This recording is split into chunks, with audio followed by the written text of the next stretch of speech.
नवीकरणीय मतलब हम जिसका बार बार प्रयोग कर सकते हैं, वो स्रोत कभी समाप्त नहीं होंगे, अक्षय ऊर्जा स्रोत हैं।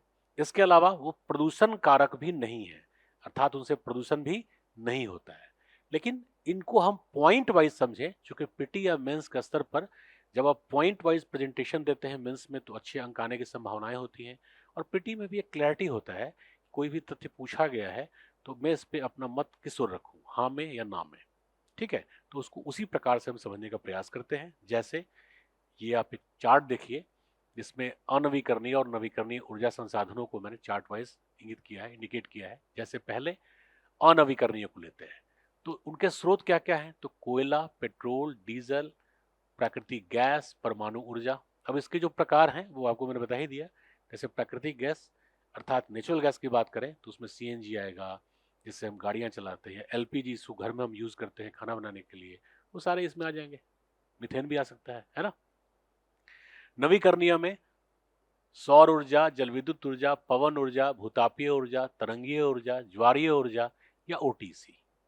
जो समुद्र में तापमान के भिन्न स्तरों से, लेयर से, भिन्न का मतलब गर्म और ठंडे लेयर से हम टरबाइन को चला करके ऊर्जा का निर्माण करते हैं। इस पे भी अलग से वीडियो है, आप देखिए, आप टेक्निकली भी उसको सीखेंगे। और आजकल विशेष रूप से एक्सपेक्टेड है कि इन पे प्रश्न आ रहा है, चूंकि अभी वर्तमान सरकार भी इसके लिए प्रतिबद्ध है कि हम नवीकरणीय ऊर्जा संसाधनों का तेजी से विकास करें, क्योंकि वो सतत पोषणीय अर्थात सस्टेनेबल डेवलपमेंट को प्रमोट करते हैं। अर्थात एक ऐसा विकास जो हमारे लिए धारणीय होगा, आगे भी उससे किसी प्रकार की समस्या नहीं होगी। तो स्रोत पहले लोग डिस्कस कर चुके हैं। अवधारणा क्या है, एक बार ऊर्जा उत्पादन के पश्चात उसके पुनः प्रयोग नहीं कर सकते, अतः वो धीरे धीरे समाप्त हो जाएंगे।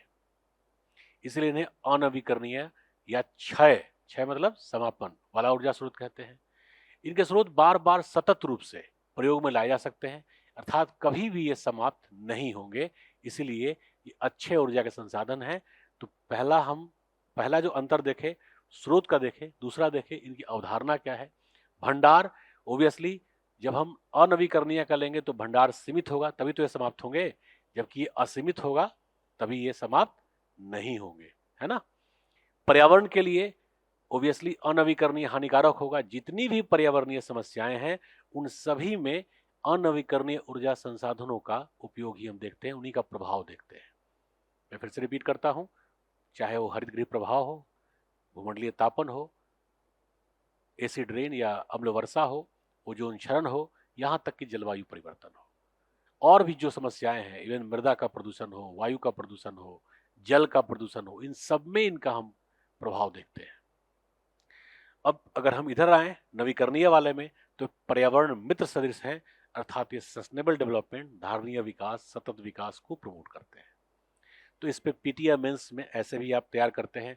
इंडिविजुअल पूछा जाता है तब भी आप जवाब दे सकते हैं, कलेक्टिव पूछा जाता है अंतर के स्तर पर तभी जवाब दे सकते हैं।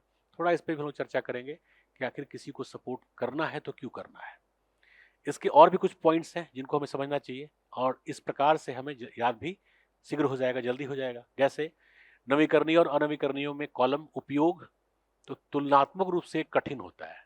देखो एक बात ध्यान रखना है हमें, किसी बेहतर चीज को प्राप्त करने में निसंदेह कठिनता ज्यादा होती है, और किसी आसान चीज को प्राप्त करने में मतलब थोड़े कम बेहतर चीज को प्राप्त करने में कठिनता कम अर्थात आसानी होती है।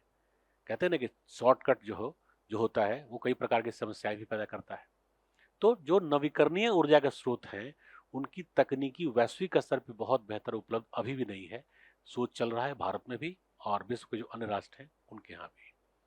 ओबियसली इसका विकास यदि होता है तो विश्व को बहुत स्तरों पे फायदा इसका होगा, क्योंकि अक्षय स्रोत भी हैं, ये समाप्त भी नहीं होंगे।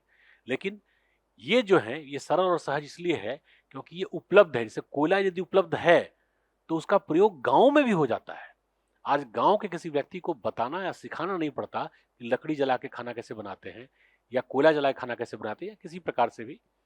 तो आप जो अनवीकरणीय स्रोत हैं उनका प्रयोग खासकर कोयले से तो कंसर्न है, लेकिन और भी टेक्नोलॉजी जैसे पेट्रोल हुआ, डीजल हुआ, उनके लिए तो हमें परिष्करण करना पड़ता है।